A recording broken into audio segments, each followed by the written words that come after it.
Hey y'all, it's Erica from The Broken Spine. Welcome back to my channel, and if this is your first time here, thank you for stopping by. So I am super excited about this readathon that I'm going to tell you about in just a second. It was created by Kim over at Native Lady Book Warrior, and it is called Skoden, and she wanted to create a readathon to challenge people in the book community to read Indigenous authored literature. So for the month of November, if you are participating in the challenge, you'll be reading Indigenous authored literature. Okay, so Kim does have challenges, and there are 9. I will put the bingo board over here. Actually, before we get to that, I just want to show you the graphics.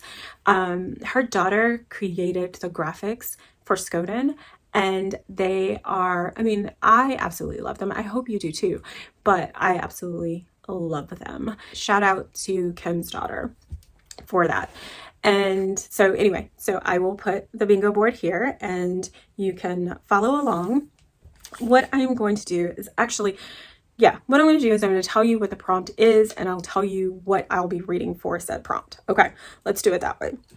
So for the first prompt, it is queer two-spirit representation, and for that I have Sovereign Erotics, which is a collection of two-spirit literature, and it is edited by Lee Driscoll, Daniel Heath Justice, Deborah Miranda, and Lisa Tononetti. It is poetry, short stories, essays, and other nonfiction, different genres as well. So I'm definitely excited to get into this. I was researching Two-Spirit, and this kept popping up, so I checked to see if my library had it. They did, and now I have it in my hot little hands. Prompt number 2 is Omau book cover, and that is to read a book that has red, black, blue, or yellow on the cover. It doesn't have to have all of the colors on the book cover. And it can be gradients of said colors. For that one, I have Woman of Light by Callie Fajardo-Anstine, and I read a little bit ago, and if I remember, I will put the article in the description box, but I read a little bit ago how this came to be, and it just intrigued me and made me want to read this even more. This is set in 1930s Denver, and our main character, Luz Little Light Lopez, is left alone. Her brother Diego is run out of town by an angry, violent white mob, and so she's left to fend for herself in an ever-changing environment that is becoming increasingly hostile to her. And she is on a quest to save her family's stories and homelands and their memories. Prompt number 3 is Beyond the Lower 48, and for that I have Tanya Tagag's Split Tooth, and this was gifted to me by Roxanne. Thank you, Roxanne, and my apologies for not reading it sooner. And this one is interesting. I did not know, I knew that there was an audiobook and that Tanya Tagaq narrated it, but I did not know that Tanya Tagaq incorporated throat singing into the audiobook. So Tanya Tagaq, by the way, is a throat singer. I am excited to get that. I have it on hold. I'm hoping that it comes in soon so that I can get to it. This is less than 200 pages. But anyway, so this is part memoir, part poetry, part fiction, and part Inuit folklore.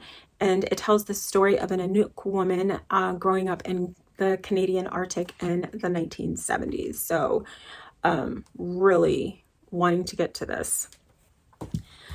The next prompt is prompt number 4, which is short story versus poetry. And for that one, I was, again, researching what I wanted to read for the readathon and came across this, which is Full Metal Indigiqueer by Joshua Whitehead, and did not know that he had a poetry collection. So I was super excited about that. But I was even more excited when I don't, you know how you can click on, if you're like on Amazon or whatever, sometimes other websites, you can click on to see the inside of the book. So that's what I did here. And I was like, what? I'm here for it. So it's kind of written in binary, so to speak. It doesn't have like the zeros and the ones, but that's kind of like how it feels. And this is like one of the panels, or one of the pages, and then there's another one. I probably should have like put little tabbies in here so I could show you, so I don't have to flip to find it, but that wouldn't be right at all. So, and then there's like that, and like the images are like part of the poem. So I don't know how to really describe it. I mean, it's not hard, I guess. So I'm going to cover this up. So, but anyway, this is what my hand is covering. We don't want any internet strikes, right? But anyway, so I'm super excited to get to reading this one. So prompt number 6 is Unread Indigenous Author.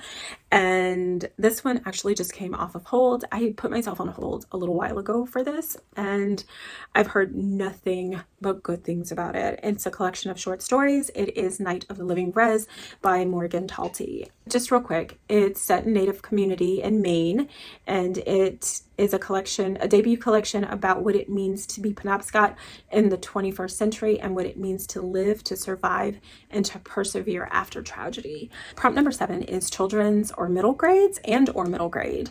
And I got this suggestion from Kim. She has a video with Indigenous children's and middle grades recommendations, which I will link in the description box below. So if you're having a problem finding those books, or coming up with books to read for this prompt, I will link that in the description box as well. So the one that I got, which sounded really, really interesting to me, was Sisters of the Never Sea, which is a fantasy by Cynthia Lytix Smith, and it is a retelling of Peter Pan. I am definitely interested in reading a reimagining of Peter Pan with an Indigenous twist on it. All right, and the next one, prompt number 8, is SGJ, Stephen Graham Jones, Rendon and Weiden.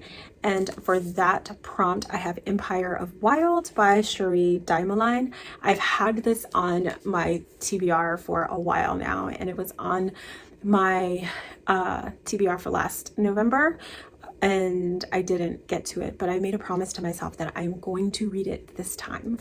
And it is about Joan, who wakes up drunk in a trailer, and I think a Walmart parking lot, if I remember correctly, and she hears this voice that sounds like her missing husband. She and her husband had an argument about a year prior to the events of this taking place, and she thinks that the voice or the person that she hears is her husband, and she gets out of the trailer, goes to investigate, and the person who is there, his name is Reverend Eugene Wolfe, is a traveling preacher, and he looks and sounds exactly like her missing husband. However, he does not remember his past, so he can confirm nor deny that he is her missing husband. And so she's wondering if it's him, or maybe something else has come into the community. So there's a bonus prompt, and that is to read a comic book or a graphic novel.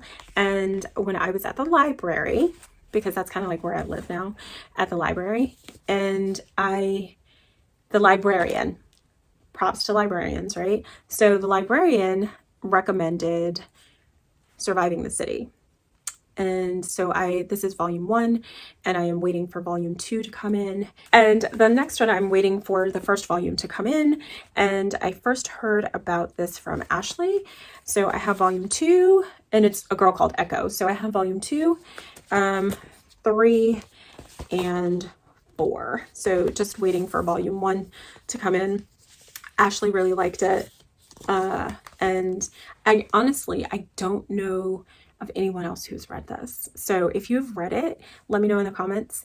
Let me know what you thought. So, but it doesn't matter. It matters, but it doesn't matter because I'm going to read them anyway. But I'm just curious as to what other people thought of this as well. So that is what I have for the Skoden Readathon. Let me know in the comment section if you are participating, and if you are, what are your reading plans? I will also link, and I don't think I said this, I will also link Kim's Instagram page, because there are other graphics there to help guide you during your reading month of Indigenous literature for Skoden. So yeah, I think that is it. I think that is it. I had to look over at my notes to make sure. So that is going to be it, and I appreciate you watching. And if you like this video, please make sure you give it a thumbs up. If you are not subscribed, please feel free to subscribe. And if you have not hit that bell to be notified of new content, please make sure you do so. And I will see you in the next video. Bye!